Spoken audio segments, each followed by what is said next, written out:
Habiendo pues resucitado Jesús por la mañana, el primer día de la semana, apareció primeramente a María Magdalena, de quien había echado 7 demonios. Yendo ella, lo hizo saber a los que habían estado con él, que estaban tristes y llorando.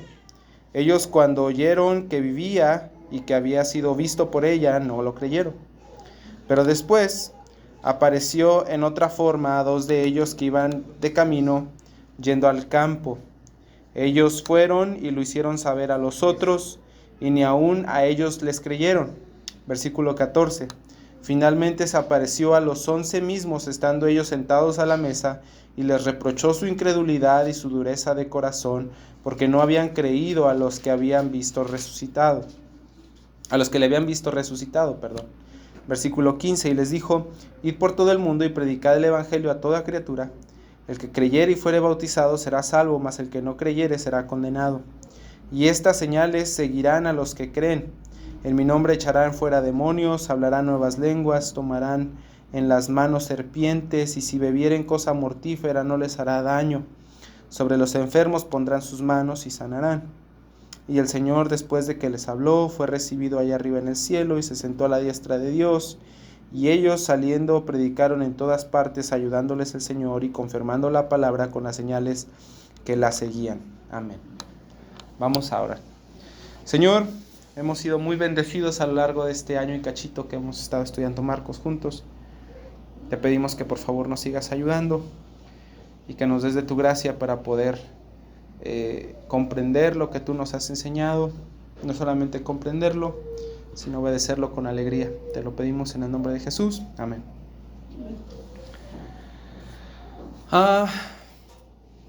¿Saben dónde está el primer metro que se inventó? El primer metro que se inventó. ¿Saben dónde se inventó el primer metro? ¿Metro de medir? Sí, el metro de medir.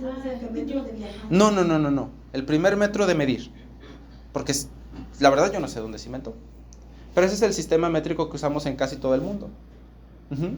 La verdad no sé dónde está. Pero todos nosotros tenemos metros. Mi pregunta es, ¿cómo sabemos que nuestros metros son de 1 metro? Esa es una buena pregunta, ¿no crees? Yo creo que el primer señor que inventó el metro agarró y después hizo una copia, ¿cierto? Y de esas copias se han hecho más copias. Y en todo el mundo pues ya tenemos muchas maneras diferentes de medir este metro que se basaron en el original. Y aunque nosotros no sepamos dónde está el original, y aunque nosotros no tengamos el original, nosotros podemos saber con toda confianza que 1 metro es 1 metro por todas las copias que nosotros tenemos. Porque hay personas de que miden así también. ¿Con el brazo? Pues quién sabe. No sé. ¿No? Yo tengo los brazos muy... Antes allá donde no existía la pluma, pues, o algo que quién sabe. Pero eso es lo que yo pienso. ¿Por qué les estoy diciendo esto? No nada más porque me interesen los metros.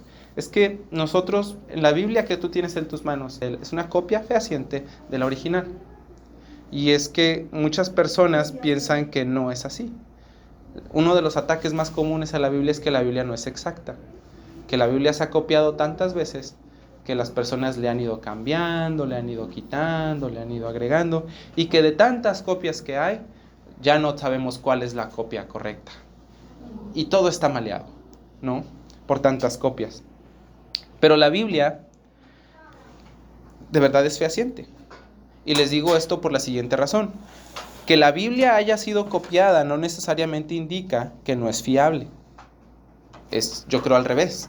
Es porque la Biblia ha sido copiada muchas veces, muchas veces, que es fácil comprobar, identificar las discrepancias, las cosas donde no concuerdan, y también es fácil de verificar la fidelidad del original con mayor precisión. Tenemos muchas copias, muchas de ellas muy viejitas. Nada más del Nuevo Testamento hay 25,000 copias. 25,000. Ahora, si eso entre griego y todo lo demás, algunas de las copias que nosotros tenemos datan del año 100 o 150. Para darte una idea qué tan temprano es esto, algunas personas piensan que el apóstol Juan vivía todavía para el año 90. O sea, son copias bastante tempranas, muy tempranas. Y ellos van a decir, sí, pero hay 15 años de diferencia, ¿no? Y eso si el apóstol Juan vivió, tal vez vivió hasta el 80, son 20 y tantos años de diferencia. Y saben que todos estos manuscritos que nosotros tenemos, que son de diferentes idiomas y que son tan diversos y que se encontraron en diversas partes del mundo, lo que demuestran, en lugar de mostrar discrepancia y diferencias, muestran consistencia y unidad. Con las barreras de cada lenguaje, obviamente. Porque no es lo mismo hablar hebreo que hablar español. Incluso no es lo mismo hablar inglés que hablar español. Hay algunas cosas del inglés que no se pueden traducir al español, ¿cierto? Pero hay unidad y hay consistencia. Para darte una idea de lo valioso que es esto y lo importante que es esto, no quiero aburrirte mucho con los detalles, pero creo que es importante para que te des una idea de lo confiable que la Biblia es. El segundo documento con más copias antiguas en el mundo, y de los clásicos del mundo antiguo es la Ilíada de Homero. Es un texto de la literatura clásico. La Ilíada de Homero tiene más o menos 600 copias. Y la más antigua está fechada al año 300 más o menos. Tú vas a decir, bueno, ¿y eso qué? Bueno, que Homero escribió su Ilíada en el 800 antes de Cristo. O sea, nosotros tenemos un espacio ahí de 1100 años entre uno y otro. Pero la Ilíada de Homero no se critica tanto como se critica la Biblia. Pero ese no es mi punto, al fin y al cabo. Mi punto es que ningún otro documento antiguo ha sido preservado de manera tan minuciosa y tan exacta como la Biblia. Teniendo tantas copias es fácil de comparar cuál es qué dijo quién dijo lo otro, y si esto está bien, y si esta copia antigua tiene un agregado o algo que es diferente a la copia más temprana, pues se desecha, ¿cierto? Es fácil de comparar. ¿Por qué les estoy diciendo todo esto? Del metro y de las copias de la Biblia y de si la Biblia es confiable y de la ciencia que hay detrás acerca de la reconstrucción de un texto. Les digo esto porque el texto que nosotros tenemos enfrente hoy, Marcos 16 del 9 al 20, es un texto clásico usado por aquellos que atacan la verdad de la Biblia diciendo que no es correcto. Y es que yo debo de ser sincero con ustedes, los mejores manuscritos, los que son más antiguos, no tienen los versículos del 9 al 20. Ustedes van a decir, entonces, ¿qué está pasando? ¿Entonces la Biblia sí tiene errores? Pudiéramos decir que tal vez se agregaron más tarde, pero no que tiene un error. Porque lo que nosotros estamos viendo aquí de los versículos del 9 al 19 también tiene consistencia con la Biblia entera. No contradice el mensaje. ¿Me explico? Déjenme seguir con esto. Podemos ver la consistencia y la unidad. Algunas personas creen que este texto fue agregado después por Marcos. Yo la verdad no lo sé. Otras personas dicen que Lucas tuvo algo que ver porque muchos de los pasajes o de las cosas que está diciendo el Evangelio de Marcos aquí en este final son tomadas del libro de Lucas. Y los que saben de esto, los historiadores, dicen que tal vez hay muchas probabilidades y hay buena evidencia para pensar que Lucas y Marcos estuvieron en Roma al mismo tiempo. Entonces ellos dicen, pues tal vez Marcos habló con Lucas y de ahí se le agregó. Pero la verdad no sabemos. Pero otra vez te repito, esto en lugar de desanimar nuestra fe, debería fortalecerla, al ver que los copistas fueron sumamente cuidadosos con los textos. Con tantas copias es fácil descartar las cosas que son inconsistentes y los errores. Podríamos decir que tal vez es algo que no escribió Marcos, pero el texto que nosotros tenemos hoy es completamente consistente con el resto de la Biblia. No hay contradicción y no se está escribiendo algo que no ocurrió. Así que nosotros no deberíamos desestimarlo como falso. ¿Me explico? ¿Sí estoy siendo claro? Lo que el texto dice es completamente verdadero. Tiene correlación con Mateo, Lucas, Juan y con el libro de los Hechos. Otros textos que han sido analizados y que han sido perfectamente validados. Simplemente no está en los escritos más tempranos. ¿Por qué? No lo sabemos. Tal vez escribieron, podría ser que sí. Pero esta parte del Evangelio de Marcos no nos está contando nada que sea mentira y nada que contradiga el resto de la Biblia.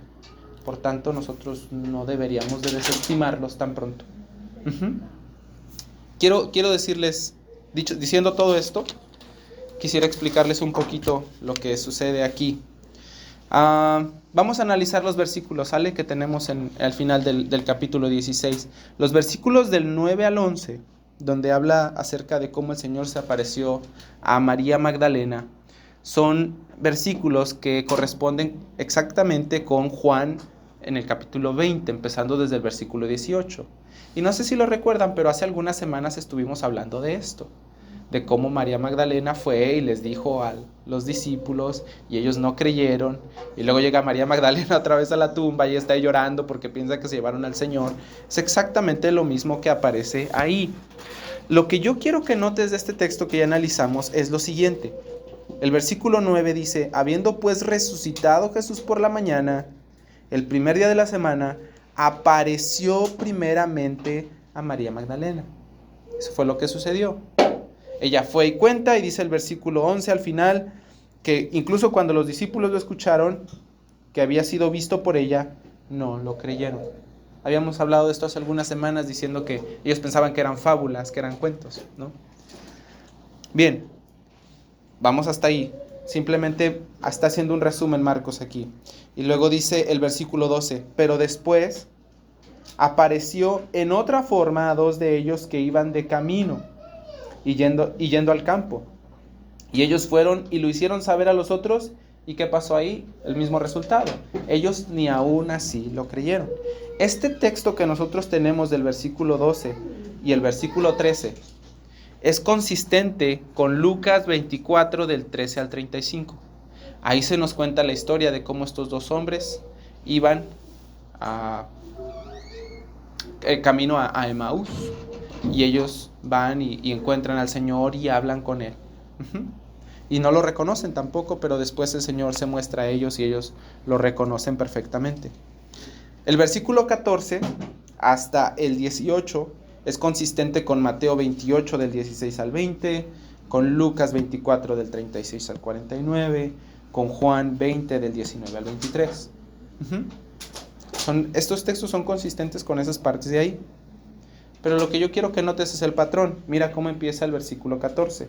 Finalmente se apareció a los 11 mismos, estando ellos sentados a la mesa, y les reprochó su incredulidad y dureza de corazón, porque no habían creído a los que le habían visto resucitado.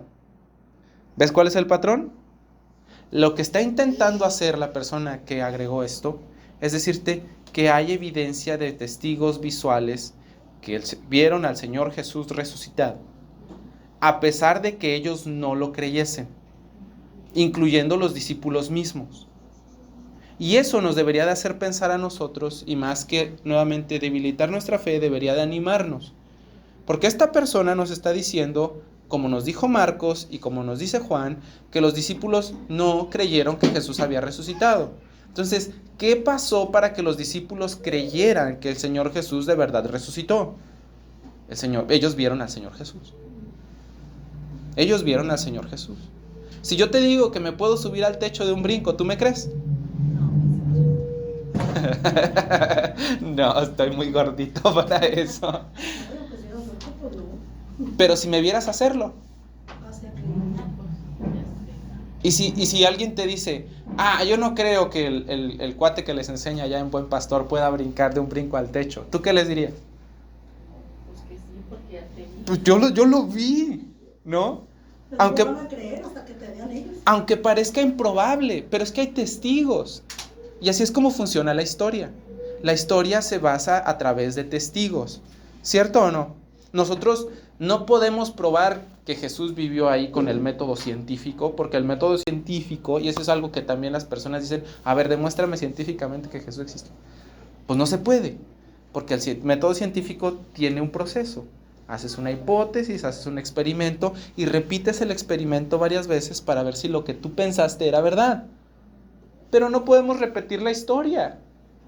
Entonces, ¿cómo le hacemos para saber que lo que pasó de verdad pasó? Bueno, le hacemos como los detectives.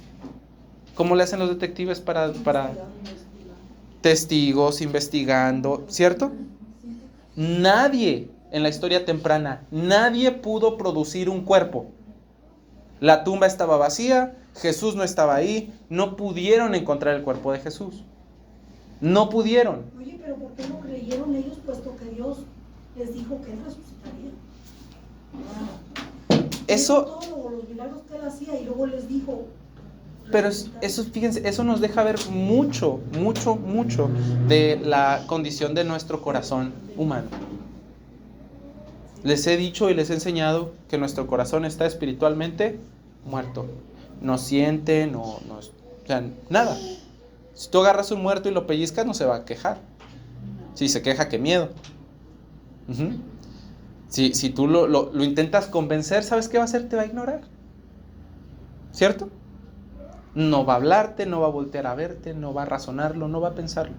Nuestro espíritu está muerto y hasta que el Señor se muestre a nosotros, es que nosotros podemos creer. Y fíjese, tomando lo que usted decía ahí, dice, se apareció a los 11 sentados con ellos, ¿y qué hizo el Señor Jesús?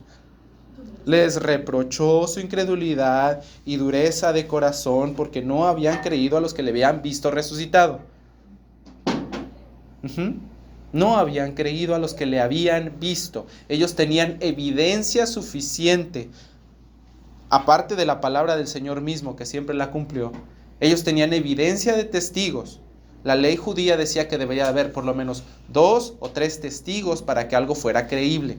Ellos tenían el testimonio de las mujeres que habían ido a la tumba, ellos tenían el testimonio de estos otros 2 discípulos que lo habían visto camino a Emaús, y ellos aún así no creyeron, aunque hay evidencia para hacerlo. Y es que la evidencia es bastante simple. Bastante simple. Y yo quiero someterles algo. Esto no viene en la Biblia, pero es algo que yo pienso. Que nosotros no entendamos cómo sucede algo no significa que no es posible. Yo no entiendo cómo unas cosas de metal de quién sabe cuántas toneladas pueden salir al espacio. Yo no lo sé. Muy complejo para mí. Pero eso no significa que no es posible. Es más, yo no sé cómo es que nuestro sistema solar sigue funcionando en perfecto orden. Yo no sé por qué los planetas no salen disparados, quién sabe hasta dónde. Me imagino que tiene que ver con la gravedad del Sol. Pero moviéndose el Sol y moviéndose los planetas y viajando a través del universo, se me hace pues muy complejo de entender. Pero eso no lo hace imposible. Así que ahí está el Señor Jesús. Y yo creo que este es el punto que intenta hacer la persona que escribe esto. Hay testigos para creer lo que Marcos escribió, que el Señor Jesús resucitó y que nadie lo pudo encontrar. No, por lo menos no su cuerpo ahí muerto, ¿no? Como muchas personas dicen. El versículo 15 dice algo muy padre que yo quisiera que viéramos juntos.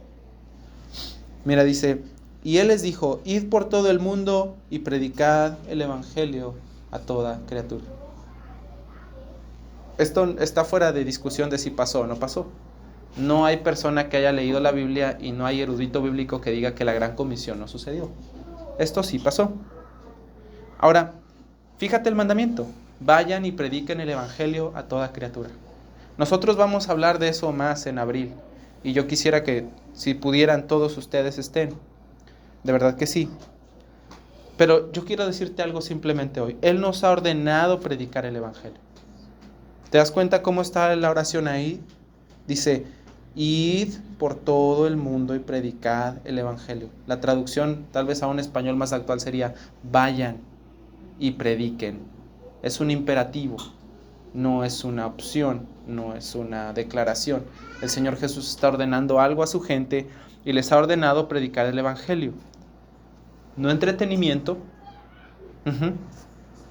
O sea, el punto no es aquí que los niños estén entretenidos y felices. No. Nosotros no queremos enseñarles entretenimiento a los bebés. Queremos enseñarles a amar a Dios. Queremos enseñarles lo que Dios ha hecho por ellos, aún a su edad pequeña. Queremos enseñarles que Dios es santo y que sean reverentes a Él. Eso es lo que queremos. Queremos a los niños enseñarles el amor de Dios a través de la cruz. No entretenimiento, ni la psicología, ni técnicas o cosas que se adecúan a nuestra cultura perversa. El mandamiento es predicar la obra redentora de Cristo. Llamar a la gente al arrepentimiento, a reconocer el señorío de Cristo en sus vidas, que el Señor es su dueño y su amo, que lo reconozcan así, siguiendo el ejemplo de nuestro Señor Jesucristo, cuando Él dijo: el reino de los cielos se ha acercado, arrepiéntanse y crean en el Evangelio. Esto es lo que el mundo necesita, hermanos. Nosotros la verdad, a veces pensamos que un mejor presidente arreglaría las cosas en nuestro mundo. O si la economía en la ciudad estuviera mejor. O si tuviéramos empleos mejores. O si no tuviéramos tantos narcotraficantes aquí en la ciudad, estaríamos mejor. Pero la verdad es que lo que nuestro mundo necesita es el Evangelio. Hermanos, por favor, piensen en esto. Y de verdad es algo que todos necesitamos entender. Todos necesitamos entender y guardarlo en el corazón. El Evangelio puede saciar al alma más hambrienta, dar aliento al más débil, limpiar al más pecador, levantar al caído, hacer audaz al temeroso, sabio al sencillo, guía al perdido y luz al que está en tinieblas. El Evangelio puede darle consuelo al que no tiene ninguno. Eso es lo que hace el Evangelio y eso es lo que nuestro mundo necesita. Y ese es nuestro llamado, no nada más como seguidores de Jesús, sino como iglesia. Todos nosotros somos llamados a hacer lo mismo, dar la noticia de que Dios amó al mundo y envió a su único Hijo para que todo aquel que en Él cree no se pierda, mas tenga vida eterna. Ese es nuestro mensaje. No hay otro mensaje y no hay mensaje más valioso que este. No hay mensaje más necesario para nuestro mundo, para tus amigos, para tu familia, que escuchar el Evangelio. Eso es lo que nosotros debemos de darles. Este don de gracia que es la salvación y que predicamos por medio del Evangelio se recibe solo por medio de la fe y solamente por la obra de Cristo. Y todos nosotros deberíamos de hablar de eso. Ahora mira lo que dice el versículo 16. Dice que el que creyere y fuere bautizado será salvo, mas el que no creyere será condenado. Y de aquí es donde se agarran muchas personas para decir: ¿ya viste cómo el bautismo sí es necesario para la salvación? Pero ya hemos hablado de esto muchas veces. Y la verdad es que eso es una aseveración que no concuerda con la Biblia, no es bíblico. ¿Puede ser confuso? Sí, lo entiendo que puede ser confuso, pero debemos de ser responsables con nuestra interpretación. Ahora yo quiero decirte algo, la Biblia no es... La Biblia, perdónenme, me equivoqué, corrijo. El bautismo no es necesario para la salvación, pero sí es necesario para la santificación. Nosotros nos santificamos cuando somos obedientes a Cristo y sometemos nuestra voluntad a Él. Y una de las cosas que Él ordenó fue ir por todo el mundo y hacer discípulos, bautizándolos en el nombre del Padre, del Hijo y del Espíritu Santo. Es nuestro mandamiento bautizar y también es nuestro mandamiento ser bautizados. El Señor lo ha mandado así. Y ¿sabes qué? Es algo bien interesante, porque en mi experiencia las personas que piden bautizarse son las personas que ya dan evidencia de ser cristianas. No es como que los obliguen a bautizarse. Ellos mismos dicen: yo quiero ser obediente, yo quiero bautizarme. Y eso es algo que yo he visto a través de los años. Quiero también decirles que mi mamá me salvó de no bautizarme una vez. Cuando yo era más joven y asistía aquí, una hermana me dijo: oye, yo quisiera que tú te bautices, yo he visto que le echas ganas a aprender los versículos y todo eso. Y mi mamá así como que se quedó, y me estuvo viendo durante las semanas, y mi mamá me dijo: no te van a bautizar, porque no das evidencia de ser creyente. Y yo me enojé un poquito, pero la verdad es que mi mamá hizo lo que es correcto. Nosotros no deberíamos de bautizar a nadie que no da evidencia de ser creyente. Y una de las grandes evidencias de un creyente es que quiere ser obediente. Quiere ser obediente y lucha por ser obediente. Así que yo te animo a que pienses acerca sobre tu obediencia, y todos nosotros y los que todavía no están hoy, que pensemos sobre nuestra obediencia en el bautismo. Vamos a avanzar con el versículo 17. Dice, y estas señales le seguirán a los que creen. En mi nombre echarán fuera demonios, hablarán nuevas lenguas, tomarán en las manos serpientes, y bebieren cosa mortífera no les hará daño, sobre los enfermos pondrán sus manos y sanarán. No quiero decir mucho de esto, más que decir que lo que está escrito aquí en este final del Evangelio de Marcos, pues está en perfecta sintonía con lo que viene en los Hechos de los Apóstoles. Ahora tú vas a decir, pero Carlos, pero nosotros seguimos al Señor. O sea, nosotros también deberíamos de hablar nuevas lenguas y echar fuera demonios y hacer señales así, sanar a las personas así cuando oramos por ellos. No, porque yo creo que el propósito de este tipo de señales era que las personas creyeran que aquellos que habían sido enviados para predicarles el Evangelio fueran validados como mensajeros de Dios. La verdad es que nosotros no tenemos necesidades ahorita, porque ¿qué creen? Nosotros tenemos algo mucho más valioso que cualquier milagro y algo mucho más seguro. Nosotros tenemos esto. Dios ha hablado y Dios ha dado su palabra. Como dice Hebreos, Dios ha hablado de muchas maneras, de muchas formas. Últimamente nos ha hablado por medio de su Hijo. Y eso es todo lo que el mundo necesita para poder creer. Todo.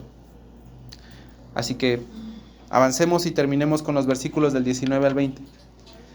Y el Señor, después de que les habló, fue recibido arriba en los cielos y se sentó a la diestra de Dios.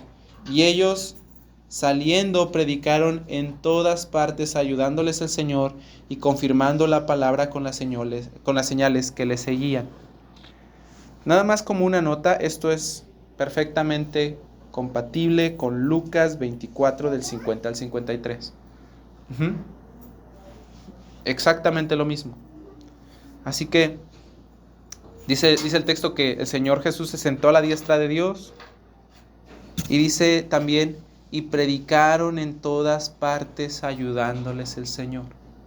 Hermanos, ¿qué ánimo nos daría esto? ¿Qué ánimo debe de darnos esto? Que ellos predicaron por todo el mundo ayudándoles el Señor. El Señor Jesús dijo en el relato de Mateo, yo estaré con ustedes todos los días hasta el fin del mundo.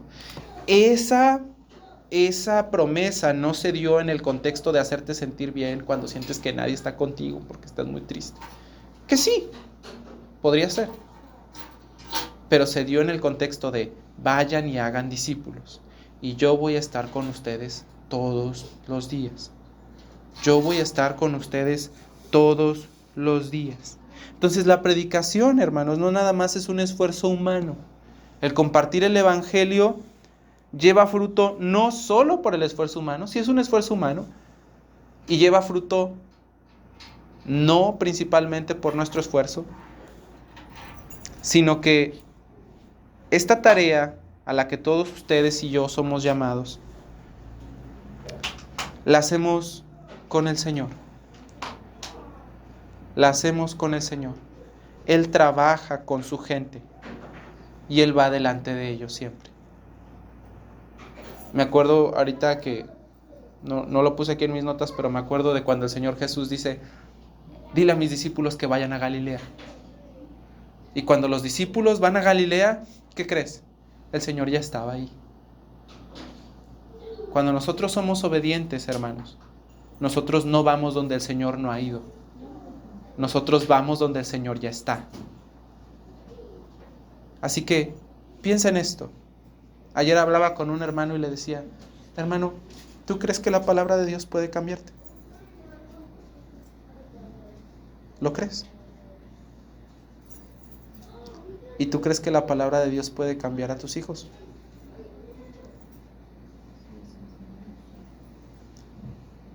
tu amigo.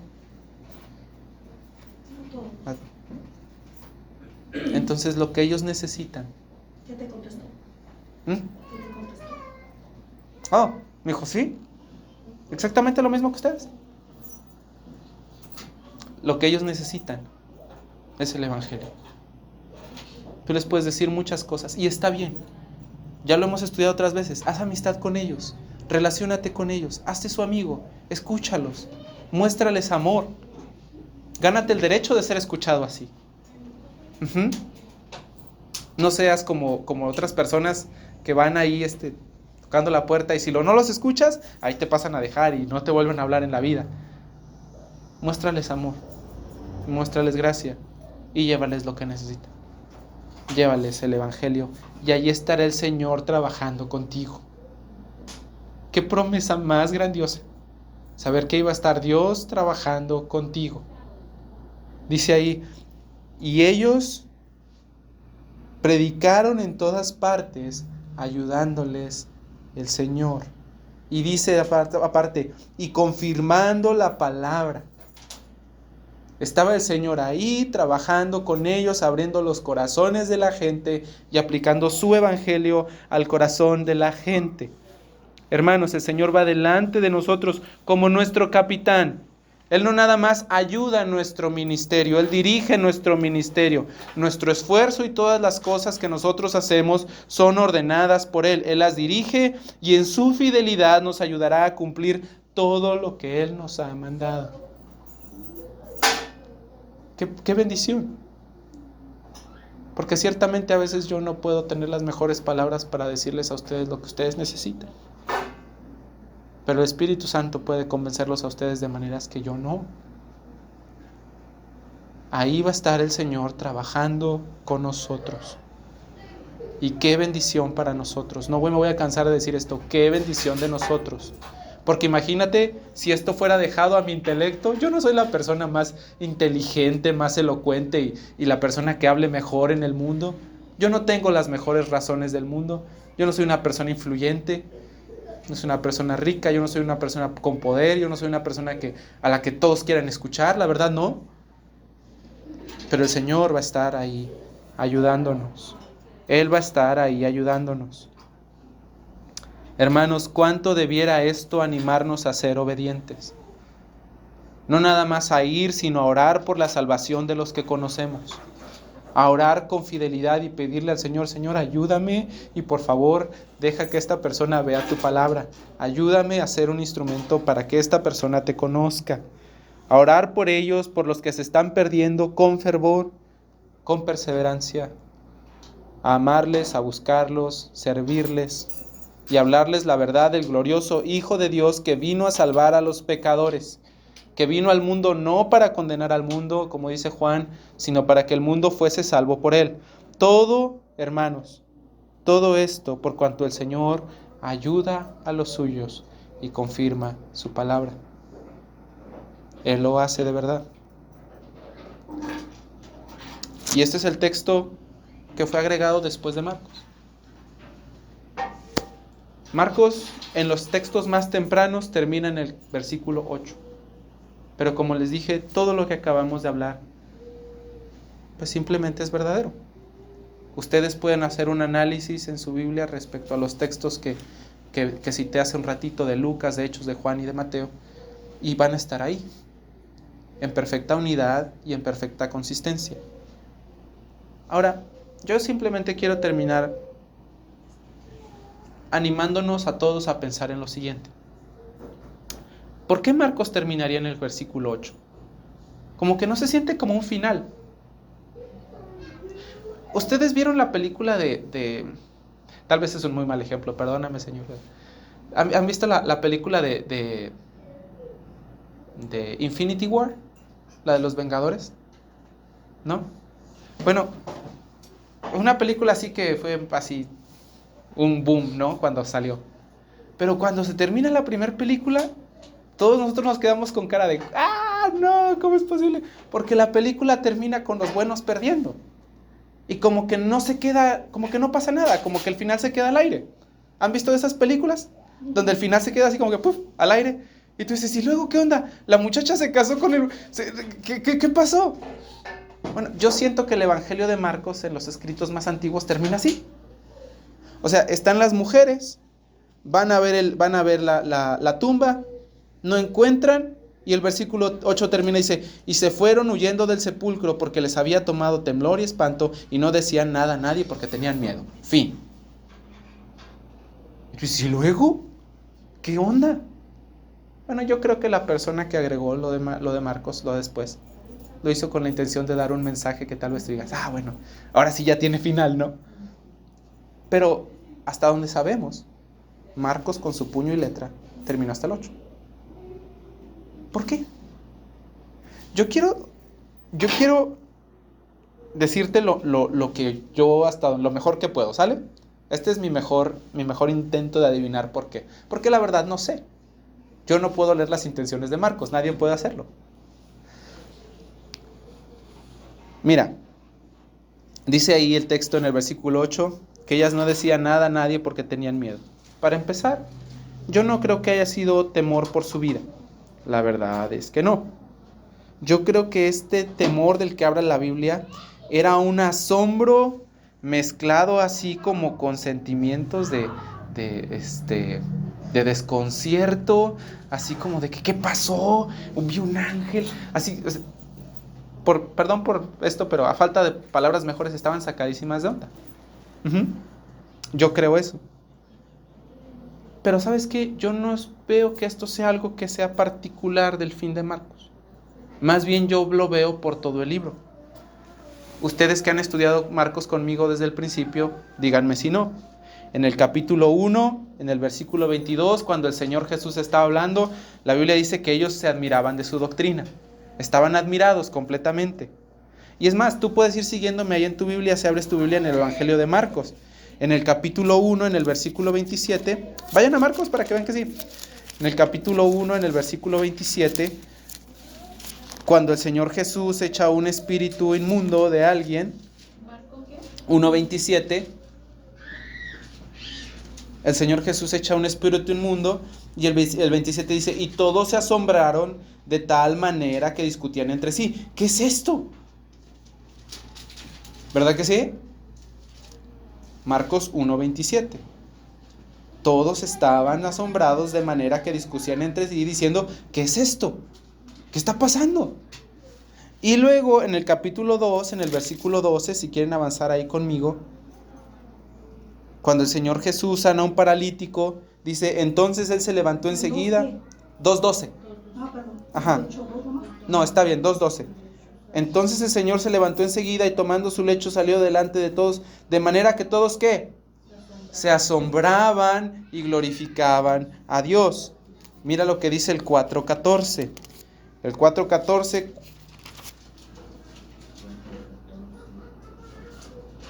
Ay, caray. ¿Sí? No. El sembrador. No. Ya me perdí. Mentira. Es en el 4:34 me parece. No es cierto. No, 4:40. 4:40, perdón. Cuando el Señor Jesús calma la tormenta, le dice, ¿por qué están así amedrantados? ¿Cómo no tienen fe? Entonces, dice, con gran temor se decían el uno al otro, ¿quién es este? Que aún el viento y el mar le obedecen. En el 5:15, cuando está ahí con este hombre de la región de Gádara, ¿se acuerdan? El endemoniado gadareno. Él lo libera de estos demonios y viene Jesús y ven al que había sido atormentado del demonio, que había tenido la legión, sentado, vestido en su juicio cabal. ¿Y qué sucedió con la gente? Tuvieron miedo. En el 5:33 también. Vamos al 5:33. Donde está este relato de la mujer que tiene el flujo de sangre, que va y toca el borde del manto del Señor Jesús y la mujer queda sanada y el Señor Jesús dice, ¿quién me ha tocado? Y dice el versículo 33, entonces la mujer, temiendo y temblando, sabiendo lo que en ella había sido hecho, vino y se postró delante de él. Temiendo y temblando, vino y se postró delante de él. ¿Te das cuenta? El 5:42, con la hija de Jairo también. El 5:42, la niña resucita y luego la niña se levanta, dice el 42, y andaba, pues tenía 12 años. ¿Y qué pasó? Y se espantaron grandemente. El 9:6, vamos a brincarnos hasta el 9:6 porque todavía tengo muchos, pero el 9:6, después de la transfiguración.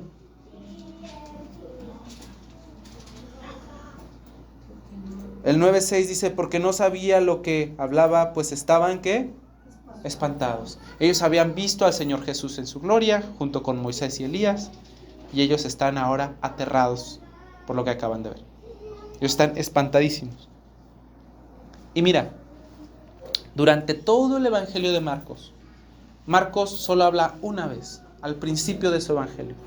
Este es el Evangelio de Jesucristo, el Hijo de Dios. Eso es todo lo que Marcos dice. Y él empieza a narrar lo que pasó. Y Marcos no deja que haya otra voz, sino hasta el capítulo 10, en el versículo 39. Capítulo 10, versículo 39. Ay, yo estoy muy mal, ¿eh? No es el 10. Es en el 15. Es el 15. Es el 15:39. Nada de mis garabatos tan feos. 15:39. Y el centurión que estaba frente a él, viendo después de clamar, había expirado, así que dijo, verdaderamente este hombre era el Hijo de Dios. Esa es la segunda voz que entra en el Evangelio de Marcos, hasta el capítulo 15, ya hasta el final. Hay un terremoto, hay oscuridad, el Señor Jesús muere, se rasga el velo, y entonces el centurión, en asombro y espanto, dice, este verdaderamente era el Hijo de Dios. Y ahora nosotros tenemos una situación similar aquí. Nosotros vemos a las mujeres asombradas, desconcertadas. Y aquí estás tú. Nosotros ahora estamos parados enfrente de la tumba del Señor Jesús donde no hay nada, sabiendo qué fue lo que pasó. Y entonces, como en las películas, ¡pum!, se acabó. ¿Y ahora qué? Bueno, yo creo que, como en las películas, nos dejan el final a nosotros. Nos dejan el final a nosotros. Ahora que si tú estás aquí, delante de la tumba, ¿qué harás? ¿Reconocerás a Jesús como el Hijo de Dios? Como tu Señor, como tu amo, el que está sentado a la diestra de Dios y se le ha dado todo el dominio del universo? ¿O lo rechazarás y lo seguirás tratando como la costumbre del domingo? ¿Qué vas a hacer? ¿Reconocerás la realidad de Jesucristo, el Hijo de Dios, o no? ¿Lo buscarás con arrepentimiento o no? ¿Qué harás? Yo te pido, por favor, búscalo en arrepentimiento. Cree en Él. Y citando al apóstol Pablo, serán salvos tú y tu casa.